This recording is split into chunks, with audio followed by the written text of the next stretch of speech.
اسرائیل نے ایران پر حملہ کر کے جنگ کا آغاز کر دیا۔ اسرائیلی حملے میں ایرانی آرمی چیف جنرل باقری، پاسداران انقلاب کے کمانڈر حسین سلامی، سینٹرل ہیڈ کوارٹرز کے کمانڈر غلام علی راشد اور آیت اللہ خامنئی کے مشیر علی شمخانی شہید ہو گئے۔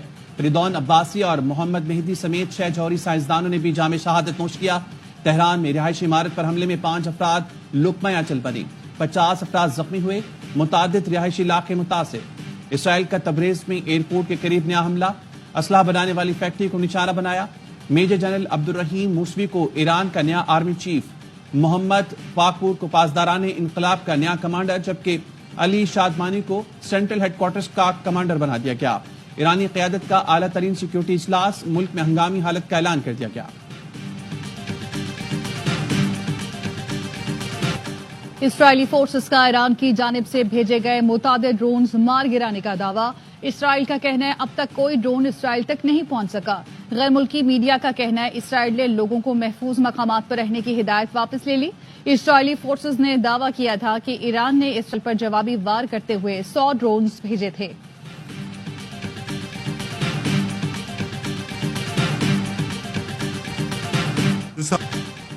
ایران کے خلاف فوجی کارروائی کے دن تک جاری رہے گی۔ اسرائیلی وزیراعظم کی دھمکی، نتنیاہو نے دعویٰ کیا ایران کے پاس 9 ایٹم بم تیار کرنے کے لیے درکار یورینیم موجود ہے۔ ہم نے ایران کے جوہری افزودگی نظام اور نتنز جوہری تنصیب کو نشانہ بنایا۔ پاسداران انقلاب کے صدر دفتر اور کئی جوہری سائنسدانوں کو ٹارگٹ کیا۔ ہماری لڑائی ایرانی عوام سے نہیں، ایرانی آمریت سے ہے۔ اسرائیلی فوج کا کہنا ہے ایران میں 100 سے زائد مقامات کو نشانہ بنایا، 200 طیاروں سے حملے کیے۔ آج جوہری توانائی ایجنسی نے نتنز جوہری تنصیب کو نشانہ بنانے کی تصدیق کر دی، کہا ایران کی صورتحال پر گہری نظر رکھے ہوئے ہیں۔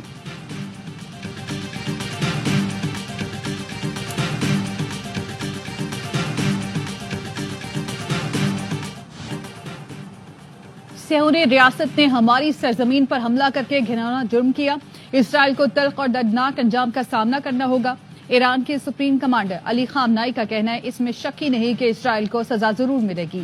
رہائشی عمارتوں کو نشانہ بنا کر اپنی بدنما فطرت کا اظہار کیا۔ اسرائیل کے ہاتھ خون سے رنگے ہیں۔ ایران کی مسلح افواج کے مضبوط بازو اسرائیل کو سزا دیے بغیر نہیں رکیں گے۔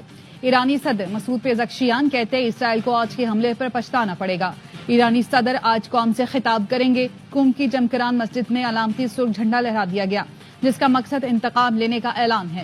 لوگوں کی بڑی تعداد مسجد کے باہر جمع ہوئی۔ تہران اور اصفہان سمیت دیگر شہروں میں اسرائیل کے خلاف مظاہرے۔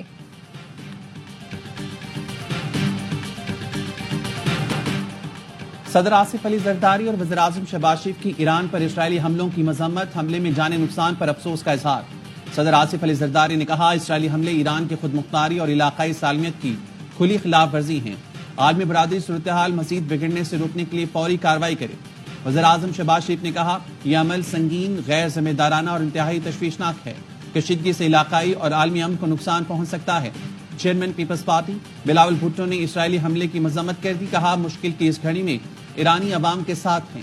بین الاقوامی قانون کی پاسداری کرائی جائے تاکہ جارحیت تنازعات پر امن غالب آ سکے۔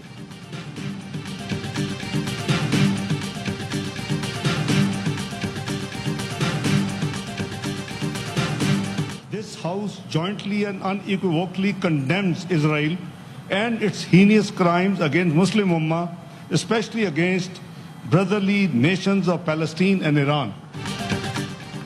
سینٹ اور قومی اسمبلی میں ایران پر اسرائیلی حملے کے خلاف مذمتی قرارداد منظور۔ نائب وزیر اعظم اسحاق ڈار نے کہا پاکستان ایرانی حکومت اور عوام سے یکجہتی کا اظہار کرتا ہے۔ اسرائیلی حملہ ایران کی خود مختاری پر حملہ ہے۔ عالمی برادری اور اقوام متحدہ کا فرض ہے کہ وہ اسرائیلی حملے کا نوٹس لے۔ ایران میں پاکستانی شہری اور زائرین کے لیے وزارت خارجہ میں کرائسس مینجمنٹ یونٹ فعال۔ نائب وزیر اعظم اسحاق ڈار کی پاکستانی سفارت خانے کو کمیونٹی ممبرز اور زائرین کو تمام سہولتیں فراہم کرنے کی ہدایت۔ دفتر خارجہ کا کہنا ہے عالمی برادری اسرائیلی جارحیت روکے اور ذمہ داروں کو کٹہرے میں لائے۔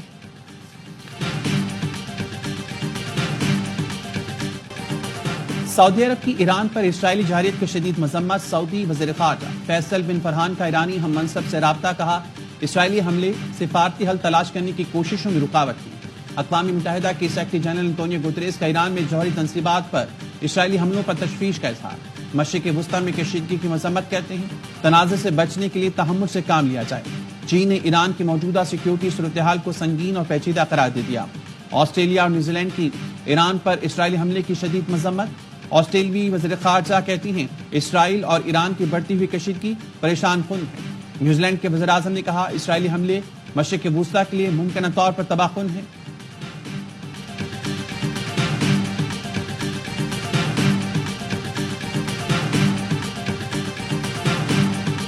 اسرائیلی منصوبوں کا علم تھا لیکن امریکی فوج نے اس آپریشن میں کوئی کردار ادا نہیں کیا.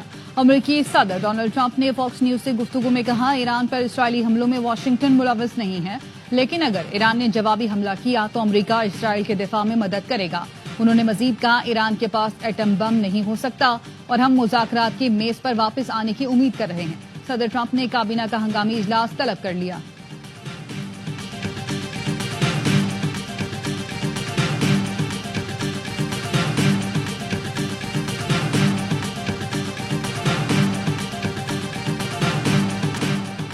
اسرائیل کے ایران پر فضائی حملوں کے بعد اردن، ایران، عراق اور شام نے اپنی فضائی حدود بند کر دی.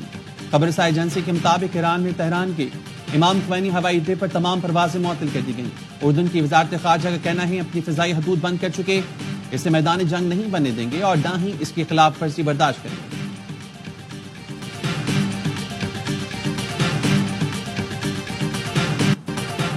ایران پر اسرائیلی حملے کے بعد بین الاقوامی منڈی میں خام تیل کی قیمتوں میں اضافہ. لندن برنٹ خام تیل $6.29 اضافے سے $75.65 فی بیرل ہو گیا. ویسٹ ٹیکسس کی خام تیل کی قیمت میں بھی $6.43 اضافہ، $74.47 پر ٹریڈنگ. رائٹرز کا کہنا ہے خام تیل کی قیمتوں میں 13% یا $9 تک اضافہ دیکھا گیا. ایرانی وزارت تیل کا کہنا ہے کہ اسرائیلی حملے میں آئل ریفائنریز محفوظ ہیں اور معمول کی کارروائیاں جاری ہیں. حملے میں ریفائنریز اور ایندھن کے ڈپو متاثر نہیں ہوئے. India and Pakistan, they've had a long time rivalry over Kashmir. I said, I can solve anything. And I started the first question, how long has it been going on? They said, 2,000 years. امریکی صدر کی پھر کشمیر پر ثالثی کی پیشکش. Donald Trump نے کہا پاکستان بھارت کے درمیان ثالثی کے لیے تیار ہے، کوئی بھی مسئلہ حل کر سکتا ہوں، دونوں ملکوں کو اکٹھا کر لیں گے. پاکستان اور بھارت سے کہا ہے بہت لمبی دشمنی ہو گئی، 2000 سال سے پاکستان اور بھارت لڑ رہے ہیں اور کتنا عرصہ لڑو گے. بلاول بھٹو نے امریکی صدر کا بیان ایکس پر ری پوسٹ کیا، لکھا پاکستان امن چاہتا ہے، صدر ٹرمپ بھی امن چاہتے ہیں، بھارت میں نریندر مودی کی حکومت جنگ چاہتی ہے.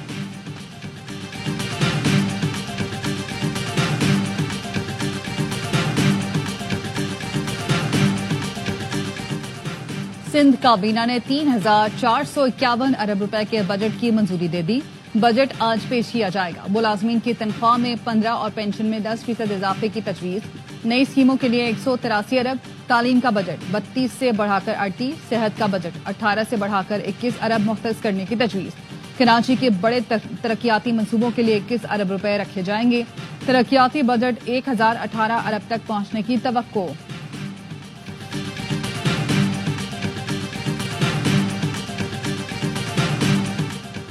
خیبر پختونخوا کا سرپلس بجٹ بھی آج پیش کیا جائے گا. صوبائی کابینہ نے بجٹ تجاویز کی منظوری دے دی. گورنر کے پی فیصل کریم کنڈی کہتے ہیں اسمبلی اجلاس بلانے کی سمری پر آج ہی دستخط کرنے کا پابند نہیں ہوں. اجلاس کی سمری ملی ہے جس کو دیکھ رہا ہوں. گورنر کے انکار پر حکومت اراکین ریکوزیشن لے کر اسمبلی سیکریٹریٹ پہنچ گئے. اسمبلی سیکریٹریٹ کا کہنا ہے کہ حکومت کی ریکوزیشن پر اسپیکر بجٹ اجلاس آج طلب کر سکتے ہیں.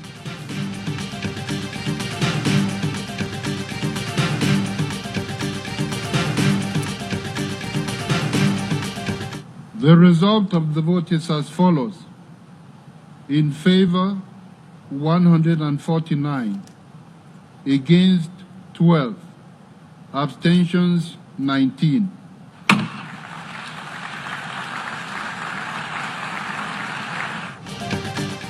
اقوام متحدہ کی جنرل اسمبلی نے غزہ میں فوری جنگ بندی کی قرارداد منظور کر لی. 149 ملکوں نے قرارداد کی حمایت اور 12 نے مخالفت کی. 19 ملکوں نے رائے شماری میں حصہ نہیں لیا. قرارداد میں اسرائیل میں قید فلسطینیوں کی واپسی اور غزہ سے مکمل فوجی انخلا کا مطالبہ کیا گیا. حماس کی جانب سے یرغمال بنائے گئے افراد کی رہائی کا بھی مطالبہ.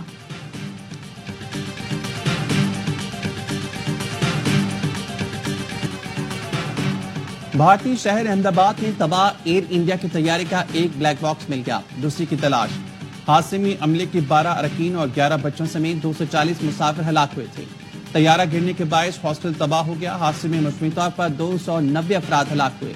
تھائی لینڈ میں ایئر انڈیا کی پرواز میں بم کی اطلاع، 150 سے زائد مسافر سوار تھے۔ ہنگامی لینڈنگ کرنا پڑی۔ پرواز تھائی لینڈ سے نئی دلی جا رہی تھی۔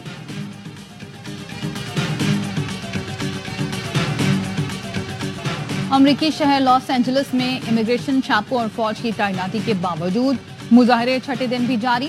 مرکزی علاقے ڈاؤن ٹاؤن میں دوسری رات بھی کرفیو نافذ رہا۔ واشنگٹن کے شہر اسپوکن میں بھی curfew. New York, Chicago, Austin اور واشنگٹن ڈی سی میں لوگ احتجاج کر رہے ہیں۔